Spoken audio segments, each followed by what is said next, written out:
ঘটনাটো মানে ল'ৰা স্কুলত আহিছে, আমি কামলৈ যাওঁ, কামত গৈছোঁ। যেতিয়া সন্ধিয়া ঘৰৰ পৰা মানে ঘৰত গৈছে ল'ৰা, যাই কিনে ঘৰত মানে মন মাৰি আছে আৰু পিছত মই দোকানত গৈছিল, দোকানৰ পৰা অহাৰ পিছত বাবা কি হৈছে, সি কৈছে মা এটা কথা হৈছিল, মোক ক'বা ভয় লাগে বুলি কৈছে। মই কিয় ভয় লাগে, আমাক টিচাৰে বাধা দিছে কৈছে। কি হৈছে মোক কোৱাৰ পিছত হ'ব, পিছত কল এনেকা আজি মানে আমাৰ স্কুলৰ ছাত্ৰ এনেকা লৈ আহিছিল, আহি মোক একদম মুখৰ ওচৰত খুৱাই দিবা খুজিছিল। পিছত মই হাতৰ পৰা জটকাই পেলাই দি মই বাহিৰত ওলাই গৈছোঁ বুলি কৈছে। পিছত মই বাহিৰত ওলাই যাই কি কৰিছা, ছাৰক কৈছা না নাই, গৈছোঁ ছাৰক, হেড ছাৰ নাছিল যে কোনোবা এজন ছাৰক কৈছে, ছাৰজনে মই বুলিছে তেওঁৰ লগত আহিছে ছাৰজনে, আহি লগৰ যিকেইজনে সেই কামটো কৰিছে তেখেতক বোলে মাৰিছে বুলি কৈছে, মাৰিছে, গালি দিছে, দিয়াৰ পিছত ইহঁতক বুজাইছে এনেকুৱা নকৰিবা বুলি, তাহাঁতক লৈ গৈছে অফিচ ৰুমত নি, ছাৰে কি কৰিছে তাহাঁতক কোনেও নাজানে, বাকী ল'ৰা ছোৱালীকেইজনে।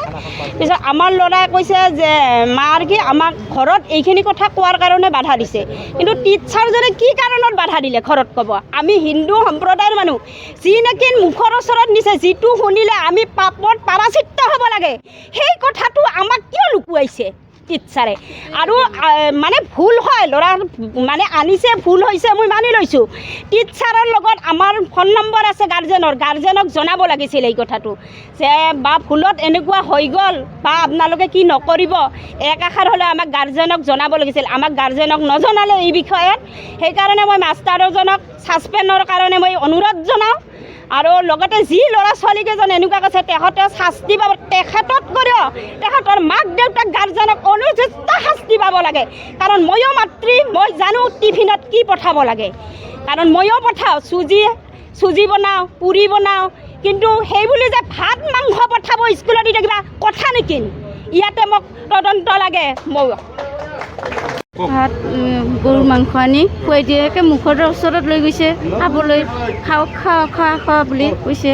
পিছত কোৱাতে তাহাঁতে কৈছে আমি নাখাওঁ কোৱাতে কোৱাৰ পিছত যাই ছাৰৰ তাতে গৈছিল, যোৱাতে কৈছে ছাৰৰ তাতে যোৱাতে হেড ছাৰে নাছিল, বেলেগ ছাৰৰ তাতে গৈছে, যোৱাতে বেলেগ ছাৰে কৈছে শিক্ষা দিব লাগিব। পিছত মাতি লৈ গৈছে, শিক্ষা দিছে কেইটামান ল'ৰাক, শিক্ষা দিব লাগে যিজন ল'ৰাই কৰিছে, হয়। আপুনি যোনটো ক'লে যে গোৱালপাৰাত বা অসমত এয়া নতুন ঘটনা নহয়, এই ঘটনা হৈ আছে, কিন্তু স্কুলত হোৱাটো আমি শুনা নাছিলোঁ। যে স্কুল প্ৰাংগণত ছাত্ৰ যি আমি বিদ্যাৰ মন্দিৰ বুলি কওঁ, স্কুলত বিদ্যাৰ মন্দিৰত এনেকুৱা ধৰণৰ নিষিদ্ধ মাংস লৈ আহিব আৰু লগতে হিন্দু ছাত্ৰক জোৰ কৰিব যে এই মাংস গ্ৰহণ কৰিব লাগিব, খাব লাগিব, এনেকুৱা ঘটনা আমি শুনা নাছিলোঁ। তো ইয়াক আমি বিদ্যাৰ্থী পৰিষদে তীব্ৰ ভাষাৰে গৰিহণা জনাইছোঁ, ধিক্কাৰ জনাইছোঁ। লগতে আমি স্কুল প্ৰশাসনকো ধিক্কাৰ জনাইছোঁ যে স্কুল প্ৰশাসনে ইয়াৰ ওপৰত নজৰ ৰখা নাছিল। মানে কি স্কুল প্ৰশাসনে এইটো গণ্যই নকৰে যে ছাত্ৰ ছাত্ৰীয়ে টিফিনত কি লৈ আহি আছে, কি খাই আছে, সেই কথা কেতিয়াও তেওঁলোকে মানে চেষ্টাই কৰা নাই জানাৰ। তো ইয়াৰ ওপৰত যি প্ৰিন্সিপাল আছে তেওঁৰ ওপৰত বিহিত ব্যৱস্থা লোৱাৰ বাবে আমি প্ৰশাসনক দাবী জনাইছোঁ অলৰেডি। মই এটা বিষয় জনাব বিচাৰিছোঁ যে আমাৰ এই যিটো সমাজ ব্যৱস্থা, এই সমাজ ব্যৱস্থাক ধৰি ৰখাৰ কাৰণে বা এই সমাজ ব্যৱস্থাৰ যি ছাত্ৰ ছাত্ৰীসকল উঠি আহিব, তেওঁলোকে সমাজ ব্যৱস্থা বা সমাজখনক ধৰি ৰাখিব। আজি যদি স্কুলৰ পৰা এনেকুৱা ধৰণৰ ঘটনা হোৱা আৰম্ভ কৰে, তেতিয়াহ'লে আমি কি বিশ্বাস কৰিব পাৰোঁ যে পৰৱৰ্তী কালত এই সমাজখন ক'ত যাই আছে। আজি যিসকল গাৰ্জেনে তেওঁলোকে নিষিদ্ধ গৌমাংস ঘৰত বনাই ছাত্ৰ ছাত্ৰীক টিফিন হিচাপে বনাই পঠাই দিছে, তেওঁলোকৰ মানসিকতাটো চিন্তা কৰকচোন। তেওঁলোকৰ কি জেহাদী মানসিকতা হ'ব পাৰে, কি মৌলবাদী মানসিকতা হ'ব পাৰে। এই মৌলবাদী চিন্তাধাৰা মানুহসকলৰ বিৰুদ্ধে আমি যুঁজ দিব লাগিব। আমি হিন্দু সমাজ, আমি ছাত্ৰ সমাজ একলগ হৈ যুঁজ দিব লাগিব যে এইসকল মানসিকতাৰ মানুহৰ লগত যুঁজ দিব লাগিব, আৰু এইসকল মানসিকতাৰ মানুহক তীব্ৰ ভাষাৰে আমি শাস্তি প্ৰদান কৰাৰ কাৰণে দাবী জনাব লাগিব। আজি আমি প্ৰশাসনক দাবী জনাইছোঁ যে তেওঁলোকৰ পৰিয়ালৰ ওপৰত শাস্তি হ'ব লাগিব, এই যিখন স্কুল আছে স্কুলৰ যি কৰ্তৃপক্ষ আছে তেওঁলোকৰ ওপৰত শাস্তি হ'ব লাগিব।